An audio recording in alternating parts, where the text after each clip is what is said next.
I'm a pharmacy tech, so I'm used to stress at the counter, but Margaret Lin didn't look stressed. She looked hunted. She shuffled up with a cane and a knit hat pulled low. A man in a gray hoodie hovered half a step behind her, smiling like we were old friends. "Pick up for Margaret," he said. "I'll pay. She gets confused." Margaret flinched at confused and slid her health card toward me without meeting my eyes. "Margaret," I said, "can you confirm your address?" The man started to answer. I kept my gaze on her. "From you, please." Her lips moved. Nothing came out. His fingers settled on her shoulder.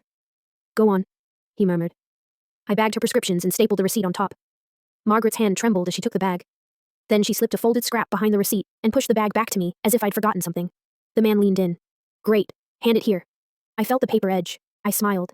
"One moment. Counseling is required on this medication. It's not new," he snapped. "In our system it is," I said, and angled the bag toward Margaret. "Come with me to the consultation window." He followed. "I'm listening too. Patient privacy," I said. "Just her." His smile fell. "I'm her son." Margaret's eyes flashed at that word. She didn't correct him. She just went quiet. At the window, the note peeked out. "If he asks for my meds, tell him I moved." I kept my voice steady.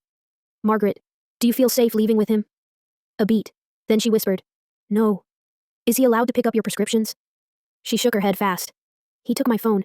He waits outside my building. He says I forget things." "Do you have someone you trust?" I asked. "My daughter," she whispered. "He doesn't know her number."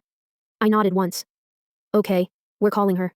I stepped into the back and showed the note to Priya, our pharmacist. She hit the silent alert button and told me, "Keep her here." When I returned, the man was at the counter, palm flat on the laminate. "Where is she?" "Private counseling," I said brightly. He leaned in, voice low. "Don't make this hard. I'm helping her." I walked away and handed Margaret the phone.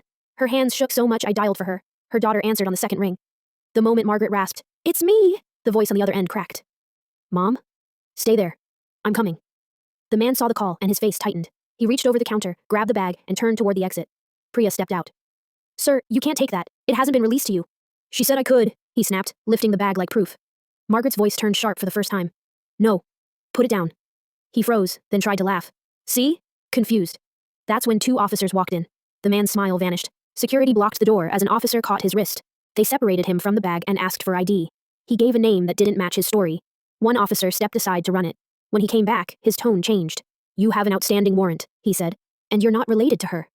Margaret's daughter arrived minutes later, breathless and crying, and hugged her mom so hard Margaret finally sagged. Priya documented everything. The note, the false claim, the attempted pickup. An officer asked Margaret if she wanted to press charges for the order violation. She nodded, still shaking. They checked her purse and found an AirTag taped inside the lining. Her daughter ripped it out like it was burning her. I printed a new pickup password and flagged her profile for extra safety. As they left, Margaret turned back to me, eyes wet under that knit hat. "I didn't know how to say it out loud," she whispered. I tapped the receipt. "You did," I told her. "You just did it safely."